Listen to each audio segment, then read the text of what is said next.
Hello! I just got back from a walk and I thought, let's talk about this because my mind was so busy chattering away this morning. So I was like,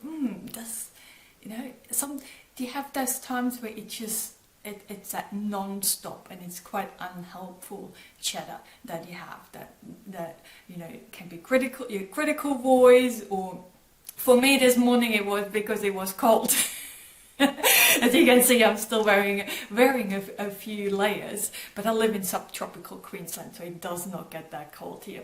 But my mind was going on about like what a stupid decision that was, and I should have stayed home. It's nice and cozy and warm. And while I was doing all this, I noticed that really my whole body tensed up. Right, like I really had my shoulders up high, and I was walking, and I didn't notice anything around me. Right.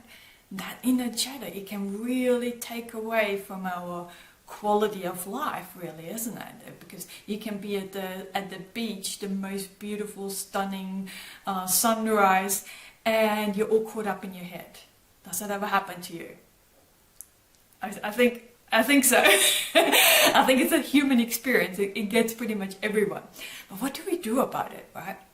Sometimes it's just like whether you're cold enough, but often our mind takes us into some very dark places from the past, right? To relive them, rehash on them, analyze, and going back there and analyze again and again, right?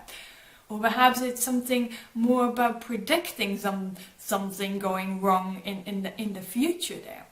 And we can go into some great details there as well. But it doesn't matter which direction we are going, we're not actually here in the present moment, right? It takes away the joy of it. Instead of kind of anticipating something, getting excited about something that might happen, instead of thinking that it could turn out good, our mind goes and there's all the details on what could go wrong, right? So what I do is when I catch myself, actually to start with, it's at the beginning when you're new to that, it's actually quite difficult to catch yourself in the moment when you're doing this. So for a long time I had post-it notes around to remind me, to check in with myself. It's like, what are my thoughts? Who is running the show here? Is my critical voice the driver of the bus? Is my critical voice the dominant one? For me, it often was. So I have post-it notes around. Sometimes I'm like wearing a bracelet that I don't normally wear to help me to remind myself what I try to focus on and be back. Sometimes when I'm studying, I like using the Pomodoro technique. So there's a lot of YouTube videos that use music. So there's a certain music, so my mind knows, oh, that music is on. It's not time for me to ruminate about other things. It's time for me to focus. So I like using things like that, and I set alarms on my phones as well. At times when I know that I'm really struggling with catching myself with that chatter, just to check in. It's like, how are you doing? What are you thinking? Just to check in and ask, is this thought helpful for me right now? And just, but when we're doing this, we want to bring some gentleness to this. We want to bring some kindness to this. This is human, when we allow our mind to do what it wants, it'll always go to the negative, because this is a protective mechanism. It's helping us to survive. It's helping us to detect danger. But we will need to remind ourselves of bringing a conscious awareness to this, that there's actually nothing dangerous right now, right? It's just overreacting. It's like a false alarm. I would say that the false fire alarms that go up. You can tell my brain, it's okay, we've got this. But one of the things that I often slide into is, these days, it's not, I used to get caught up in the past. Now it's more so about the future. And I often go into I don't know how to do this, right? You may have heard me say that I'm not a techie person. I don't know how to fix the tech things. So when I catch myself going into this, I don't know how to, and then I'm always having some, perhaps even more things where you might tell yourself that, I'm just not smart enough, and things like that. When I catch myself again, it's like, oh, thank you.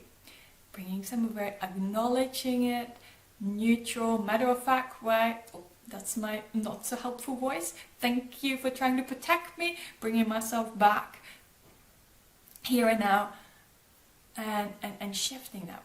And one of the focuses that the thoughts that I like here is like, I always tell myself I'm a person who always figures things out. I find a way. That was always my go-to thing. And initially, when I was trying to tell myself that I am a person who always figures things out, there wasn't really much that my mind could come up with. And that is okay, because it was not used to. In the past, I was always thinking about how I failed and all the mistakes I made in my life. My brain was very quick in bringing up memories to confirm that, oh yeah, remember this time and remember that time, and how embarrassing was it back then, and it's like it brings up all those memories. But when you're switching it, when you're trying to focus on the thought that I always figures things out, I always find a solution, your mind might go a bit blank at first, like my search, I need to do some digging. But if you keep practicing that, if you keep telling yourself that thought, your brain's going to get really good at finding, oh yeah, remember that time? You had a great solution, that worked. And then you become more solution focused. It's much more helpful kind of thought patterns. Like I said, it is a challenge. It's a challenge for me too sometimes. And I've done a lot of work on this, and because I was so oblivious to all of this, there was nothing but negative thoughts in my mind. I had a very, very toxic inner critique. There was just nothing I did that was good enough. I was the harshest critique to myself. It's almost like if I critique myself first, then no one else can kind of hurt me in a way. It's like almost like the things I say to myself are worse than that anyone out there could say to me. So it was protecting myself in that way, but it's no longer helpful to me. It no longer serves me to become the person who I want to become, right? And when we're noticing that, we're trying to shift that, but it's a skill that we can practice. The more we practice it, the better we get at it, and the more our brain adjusts. So these days, well, I still have critical thoughts, but they're not as toxic as they were, they're not as frequent. So the mind chatter is still there, but it is more neutral, and it is more positive and encouraging, because I trained my mind to do that, right? But it does take some energy sometimes to reshift that, but we're doing that with gentleness. And I always say, sprinkle some loving kindness there with that. It's so important. And sometimes we need other people to catch us, right? And whether this is a friend of yours or your partner, sometimes your kids can too, right? To catch ourselves. And I think this is, even at the Thriver community, an online group there, where we meet up on the Zoom calls, we can catch each other out too. So if you're part of groups and things like that, to be open and making it a no big deal. Making it no big deal. You get, caught myself, readjust, realign, and move on, right?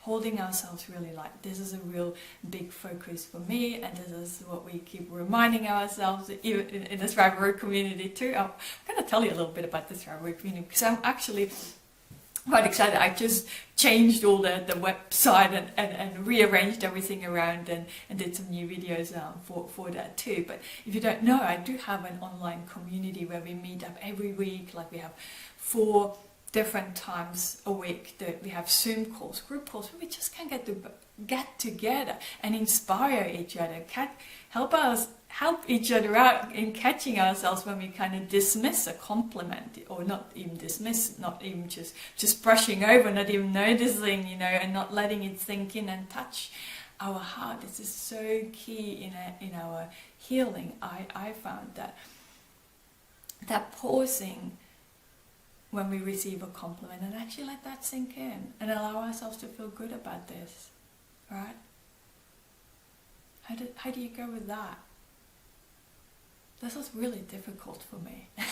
And I know for a lot of people who had abusive childhoods, that where there was that lack of that nurturing, that caring, that loving and encouragement, but that was not there. So receiving a compliment actually is really difficult for a lot of us. So I just want to say, so But they're all skills that we can practice and we can get better at, and being kind with ourselves. Okay, so this is why it's so important to me to have that group and catch up with like-minded people every week, and we have chats about anything that we do, you know, what kind of practices that you're trying out, what's working for you, what's not working for you, whether you're celebrating, whether you're reading. We have a book club, right?